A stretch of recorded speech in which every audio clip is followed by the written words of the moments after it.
ప్రాచీన శాస్త్రీయ అత్యాధునిక వైద్య విధానాలను వినూత్నంగా ఒకే గొడుగు కింద అందుబాటులోకి తీసుకొచ్చింది మెడి9 integrated medical system. Vijay Deverakonda kingdom summer race లో దిగబోతుండగా ఆ మూవీ తర్వాత రవికిరణ్ కోలా డైరెక్షన్ లో సినిమా చేస్తున్నాడని తెలిసిందే. దిల్ రాజు నిర్మిస్తున్న ఈ ప్రాజెక్ట్ భారీ బడ్జెట్ తో రాబోతుందని తెలుస్తోంది. రవికిరణ్ కోలా ఈ సినిమా స్క్రిప్ట్ దశ నుంచే చాలా కాన్ఫిడెంట్ గా ఉన్నారు. అయితే ఈ సినిమా కథ రాయలసీమ బ్యాక్ డ్రాప్ లో ఉంటుందని తెలుస్తోంది.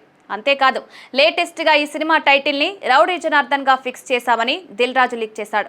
సీతమ్మ వాకిట్లో సినిమాల Chettu cinema re release press meet లో Vijay Deverakonda, Ravikiran Kola cinema title leak చేశాడు దిల్ రాజు. ఇది వరకు టైటిల్ చెప్పామన్న ఆలోచనలో రౌడీ జనార్దన్ టైటిల్ రివీల్ చేశాడు.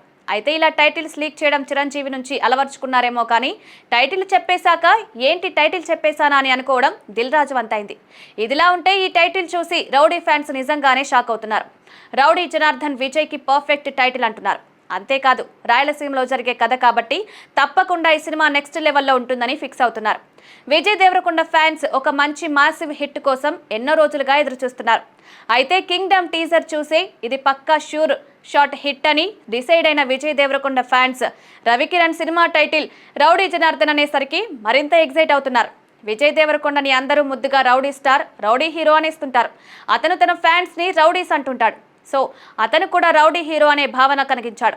అయితే ఈ మధ్య తన పేరు మీద ఎలాంటి ట్యాగ్ లైన్లు ఉండవు, ది దేవరకొండ తప్ప అంటూ చెప్పుకొచ్చిన విజయ్ దేవరకొండ రౌడీ జనార్దన్ టైటిల్ ని ఓకే చేశాడంటే రౌడీ ఫ్యాన్స్ ని అలరించేందుకే అని అంటున్నారు. ఈ సినిమా మిగతా కాస్ట్ అండ్ క్రూ ఎవరన్నది తెలియాల్సి ఉంది. దిల్ రాజు ఈ మూవీపై చాలా కాన్ఫిడెంట్ గా ఉన్నారని తెలుస్తోంది. స్క్రిప్ట్ దశలోనే సినిమా హిట్ అనేలా ఉందని టాక్. మే నెల నుంచి ఈ సినిమా సెట్స్ మీదకు వెళ్లే అవకాశం ఉందని తెలుస్తుంది.